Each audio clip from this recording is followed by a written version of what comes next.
often reminded, if you ever gone or been involved with a doctor that's finishing a surgery or something, and you ask him when he comes out, how'd the surgery go? Have you ever heard of a surgeon that said, it was okay, or I didn't do a good job? It's the same with coaching. Everybody's coach, every coach in America has a great recruiting year. You're not going to hear us say, just okay.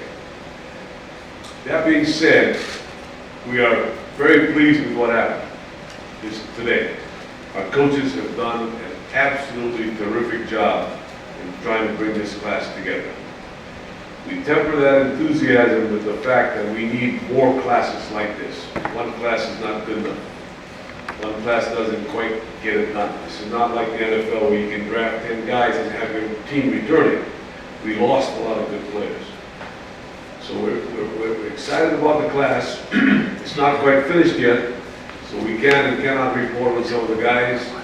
But for the most part, we're excited about it, and it's a real credit to our coaching staff that worked hard from September 1 or whenever we got this crazy season started till today. We're proud of the fact that we kept a bunch of local kids home, which is what our intention was. We identified the top offensive and defensive linemen in the state, and we were able to get them both to come. We, I think, went after about 11 local players and signed 6 of them. So it all starts here. We made it a point to know that, for everyone to know that. We were able to get to the mainland, get some junior college players in place that we needed to have, and then found some guys to fit the needs that we had.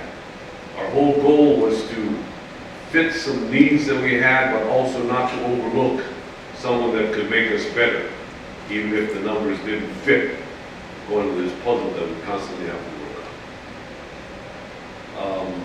That being said, are there any questions? So do you want me to go over the list? How do we do this thing? Questions? Coach, are there guys you've identified that are immediate impact type players who we brought in? I think the junior college players hopefully will make an impact. We cannot forget, and I told our players this yesterday morning, our football team is here already. Our football team is here already. We're just trying to add to that group and to try to make us better. Our offensive lineman, David Griffin, I think will help our offensive line. Our receivers, Vasquez Haynes, Terrence Polk, junior college players, I think they'll help us. Josh Long, our tight end. Julian Jenner, really a good downfield linebacker for Long Sack. I think those guys will have to make it. When you bring a junior college player in, you don't expect him to sit around and get ready. He has to be ready to go. And that's what we're hoping that these guys will do that for us. Again, awfully excited about a guy like Kennedy that could help us as a freshman. We brought in an offensive lineman from Utah. I'm always reluctant because I'm afraid I'm going to miss somebody. Elijah Tupai, an offensive lineman from Salt Lake City, that on 3 successive weekends had planned on visiting San Diego State, BYU, and us. And after talking over with his parents, he canceled San Diego State, he canceled BYU, he came on one visit and signed with us this morning. Jim Jones told me when I first got started that you can easily go on 0 for 1,000 is what he said on the mainland if you're not careful. And we were careful. We did a nice job. We did obviously didn't get everybody we wanted, but we did get some players from the mainland that maybe in other times would have been a little tougher to get. I think our challenging schedule allows us to go after those type of players. How important was it to keep the 6 Hawai'i kids home? To keep The 6 Hawai'i kids, to keep them home.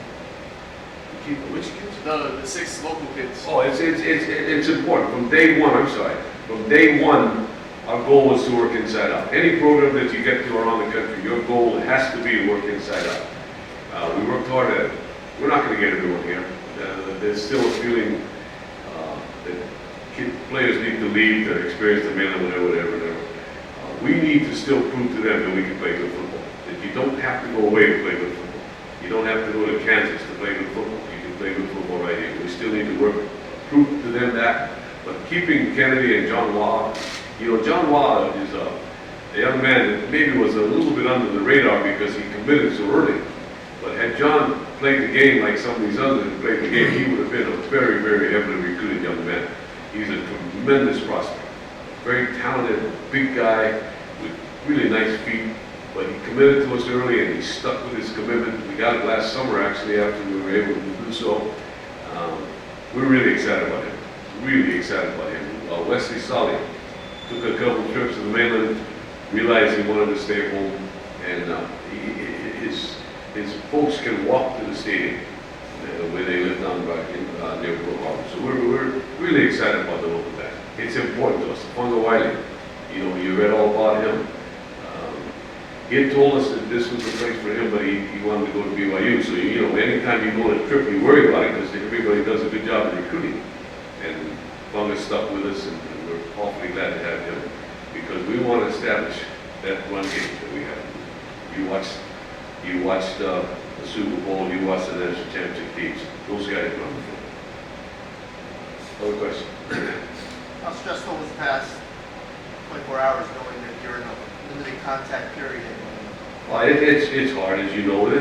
It's a fun day because, like the rest of you, we like to compete. And this is all about competing. We have to finish. We had coaches in the office at 2 o'clock this morning because in Florida it was 7.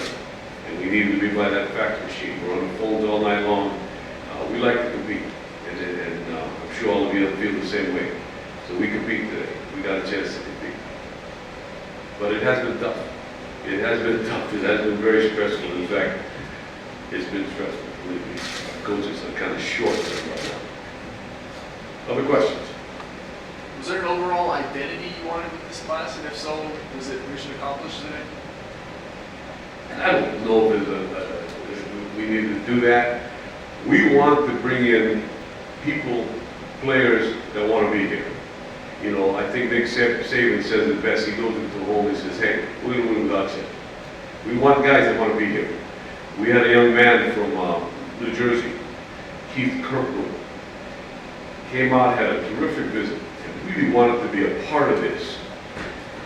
He comes out, and some reporters are premature and report that he's not coming with us, that he's going to Rutgers, right? We're fighting. We're recruiting the heck out of him. He decides to come. And he decided to come because this is where he wanted to go. He had to fight his mom.